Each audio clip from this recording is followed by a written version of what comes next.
to be a conductor or something. The first thing I've been playing, which I won't go too much into, I've been playing Spirit Tracks, which obviously has some trains in there. I've gone on a lot of trips lately, and it's just fun to play when you're traveling. I'm happy with it, but the main thing I really want to talk about is what I've been working on for my review, and that's BioShock 2. BioShock 2. Yes. Hopefully, by the time this is released, you'll be able to watch my review. It's set 10 years after the events of the first game, and it's like you play as a Big Daddy this time around. So it's sort of like strange because in the first game, the Big Daddies were like these, big hulking creatures that were like so awesome to fight, and now it's like you play a Big Daddy and you're just as weak as you were in the previous game. But ignoring that, it does change up things a little bit. Like, now that, you're actually a Big Daddy, the little sisters play a bigger role, and they sort of try and push you as, like a father figure, and so I think, that ties more into the moral choices than, it did in the previous game. Some other notable additions is that, now you have the drill, which is always fun. I was really looking forward to in this game, being able to use the drill charge, which I remember the BioShock Big Daddy's doing, and now that you can do that, I think that's pretty awesome. They streamlined the gameplay a lot. Hacking's a lot simpler, but while I think this game is great and people should be picking it up, it's just in the first game, the first BioShock, Rapture was just so beautiful, and it was so mysterious, and now that you're sort of back there, you're sort of almost already familiar with it. Now, would you say with this game, a lot of people are saying original greater than sequel? Would you agree that the original was a better experience than this one? The original was a lot scarier. I would have to agree. I think the first one really set this incredible bar that people weren't expecting it. It was one of those games that the way retail works is when they know a game's going to sell really well, they usually don't sell out of it because they'll just stock the crap out of it. They didn't think that BioShock was going to be as great as it was, and then when it basically was sold out for a couple of weeks at my local GameStop.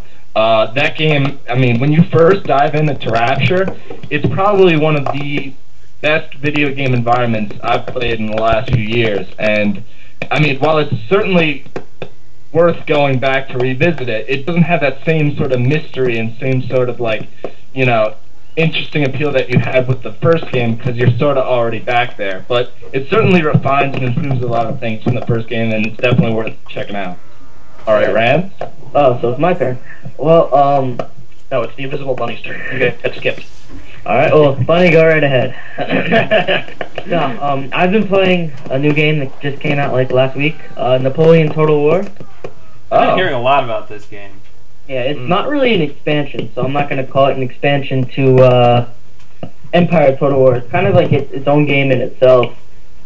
Basically, as the title, you can either choose to play as Napoleon, or you could choose to play as the alliance that's against him, which is basically... Oh, I thought you could play as Napoleon or the Total War, based off the title. Why are we ripping on Rand so much? He wasn't here last time. Punishment. Yeah, we definitely missed you last week. Yes, I was missed. I missed. But, anyway... Back to Napoleon Total War. All comments aside, basically, if you play as the Napoleon campaign, you do it in parts. You start off in the Italian region, and then if you're successful in that, you move to the Middle East near Egypt. And once you conquer that, then you go to Europe. Basically, it just basically tells the story of how Napoleon did his conquest in the 1800s. And if you play on the other side, on one of the alliances, which is 4 different sides, is Austria, Prussia, Great Britain, and Russia. I've been playing Russia because they pretty much had the lowest job that you had to do. You just had to stay back and pretty much defend all the other three nations' territories. But basically in that section, all you have to do is just try to defeat France and stop them from conquering over the world. So it's similar to Empire Total War with the campaign map and the battles and all that stuff. But other than that, it's like kind of its own game. So I'm gonna Does call morale still play like a really big role in it? Does who? Morale. Yeah. Morale plays a big role.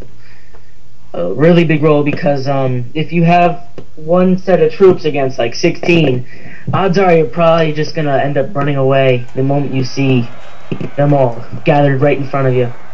Makes sense. Now, Yeah. do you have like fearless troops, kind of like your most devoted and elite troops who won't run away, or does everyone, can anyone snap, sort of? Well, anyone can snap, but for example, there's this one elite group for Russia. It's the 17th Hager Regiment. I don't know if I pronounced that right. Sorry to anyone who's Russian, but I don't know if I pronounced it right. But basically, they pretty much will fight to the death. But like, if you're down to like 1 or 2 troops left, and there's like hundreds surrounding you, then you'll probably run away. But other than that, you pretty much do just fight to the death. Mother Russia. Fight to the death. Ah, motherland! Alright, you guys, it's definitely time to jump into our main event, and, despite this odd setup we have, hopefully we can get into a groove and kind of keep the show at the same level that we've had it before. I know it's going to get kind of weird for us, definitely with the distance and, the call, and I'm sorry for you guys, the sound quality's not as good as it is in the studio, but we're doing our best. We want to keep getting the videos out there for you, so let's start the show.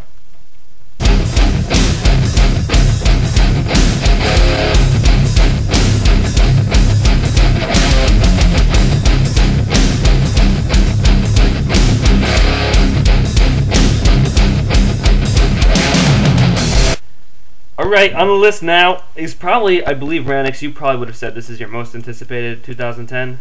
Yeah. If you were there last week. It was going to be my most anticipated. So, AVP. Alien, or is it Alien or Aliens? Alien versus Predator. Alright. Single. Now, what's weird is it's also humans are involved, so they're not even... Marines. They don't Aliens even... versus Predator versus humans. Except they don't get to make the title, so I don't see how that's fair. So I think they're already kind of... Who cares about humans anyway? They're kind of just discounting the humans from the start, Yeah, but I mean, it just kind of rolls off the tongue. I mean, you don't want to say Alien versus Predator versus Marines. You just want to say Alien versus Predator. Yes. Versus shoddy controls. Oh. I mean, well, no, it's a marketing thing. This is a little bit of psychology, but if something is too long, people become uninterested. 2, for some reason, just appeals to the human psyche. So, I don't think we need to argue anymore about the title. Let's just talk about it. I kind of agree with Twisted, probably because the Lord of the Rings, the Battle for Middle Earth. I was about to say, what was that Lord of the Rings game? It didn't really sell that well. That's probably why. I don't think it was because of the name. The 16-mile-long title. Alright, well, at any rate, titles aside, AVP. I have not played this game. I know, Ranix, you've probably been playing it like a beast. I watched your capture. I was actually kind of impressed, but what do we think? What do you think of this game? I think everyone who gave it bad reviews is wrong and stupid. Wow. Personally. Well, I think that you are wrong and not stupid, though. It's because people compared it to like brand names like Call of Duty and Halo and all that. But that that isn't fair. That is not fair for this game. I know. Each race plays itself out in a different way. So you really have to go in thinking of 3 different strategies for each different race. You can't just be like, you can't do the same strategy for each race. The only thing that would stay the same is when you're playing team deathmatch is stick together. That's like the only thing that sticks with all 3 races. Well, I dove into the online component. I haven't really... There's a single player with this, correct? Yeah. Yeah, 3 campaigns. Alright, well, I played as the Marine first, and that is where I have most my largest complaints.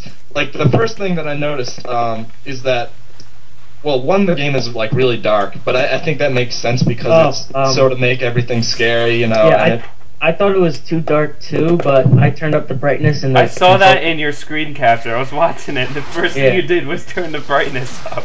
When I was playing the demo, I was playing the Marines and I sucked. And then I was like, maybe I should turn up the brightness in this game. I turned it up and then I was sort of like cheating though. I got first in every every game I played. So. But the biggest problem I have with the Marines is